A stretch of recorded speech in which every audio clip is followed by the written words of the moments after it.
Welcome to the Sunday morning simulcast with Rom Wills. Don't hold on to anger against someone. This is very important. Because I'm going to tell you what. And this is a quote I saw a long time ago.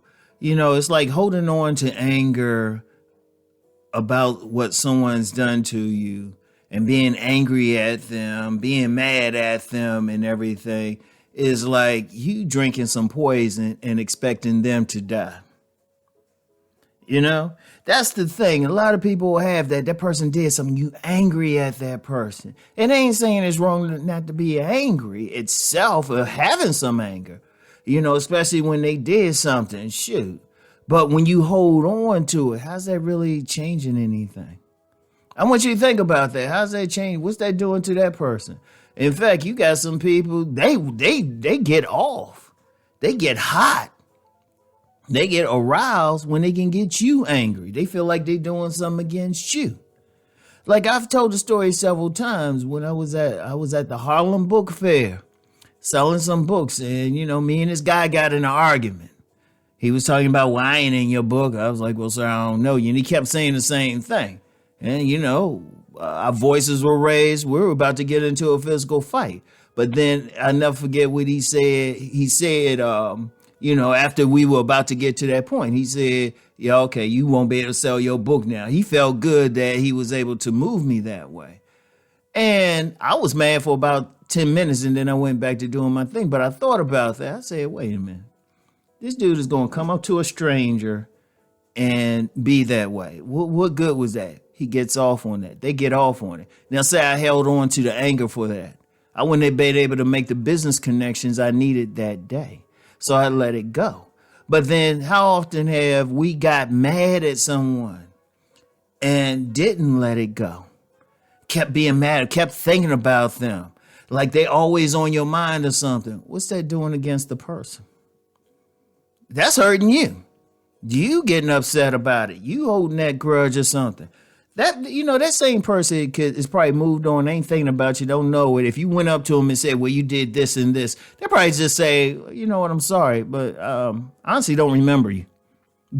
Seriously.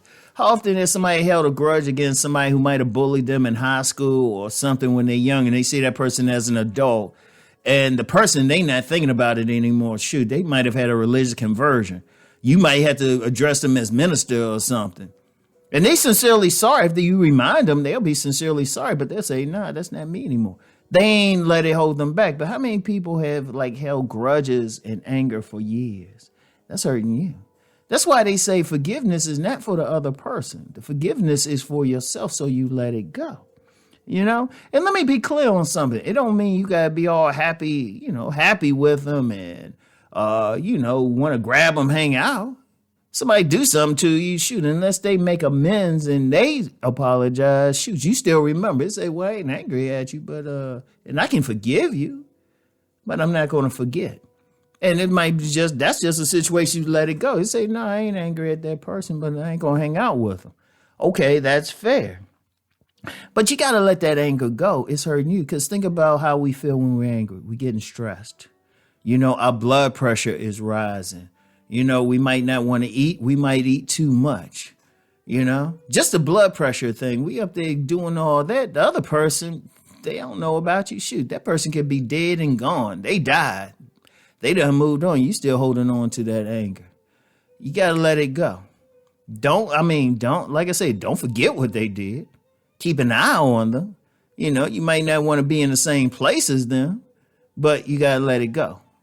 You got to let it go because you're the one being hurt.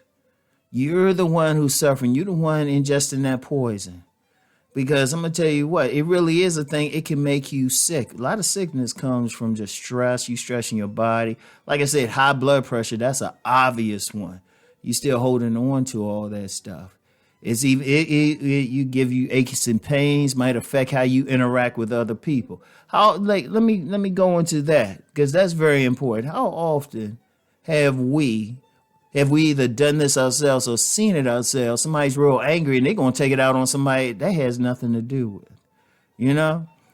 I remember in high school, there was a situation where a young man at my school was jumped by guys that went to this particular school in the D.C. area that was known for, it was St. John's, and they were known for having military uniforms and stuff. You know, cadets, that was their name. Now, I never forget, some guys from that school jumped the young man. All right. That dude, he kept that anger in him. He saw somebody getting off a bus who just had the uniform on. He beat the crap out of him. For what? This dude didn't do anything. This dude hurting another man, another young boy, who probably would have been his friend, probably didn't like the guys who beat him up. But all he had was a uniform. You start hurting another person who's innocent. How often have you seen somebody get mad at somebody, like a man or a woman get mad at one of their exes, but then they'll take out some stuff and have some issues with somebody that look like it? That actually happened to me. It was on a job I was on. It was at a gym, and one of the members acted real funny with me. She acted real funny with me and stuff. And she was like, you know, behaving a certain way and everything. And, you know, I was like, I couldn't figure it out. But then it came to me, somebody told me who knew her, say, nah, you just look like this ex who dogged her. I'm like, well, I ain't have anything to do with it. I'm a different person. Yeah, they blessed to look like me, but, you know. So I'm just like, wait a minute. This is crazy. And it's one of the things that we really got to think about. Like, you still want to deal with the situation. They did something, you still want to take care of the situation. You know, and like I said, you might have to just separate from them or keep them at a distance. Heck, you might even have to take legal action. But you can't hold on to the anger, because ultimately that anger hurting you. And like I gave the example of when I was at the Harlem Book Fair, you're going to get some people who get off on that. It's a crying shame, but it happens. They actually get off on causing some trouble like that. You don't want that to be you. Okay? You do not want that to be you. So don't hold on to anger against someone. It's hurting you more than it's hurting them. All right? So anyway, that's all I got. Keep rising and transforming. Peace and blessings.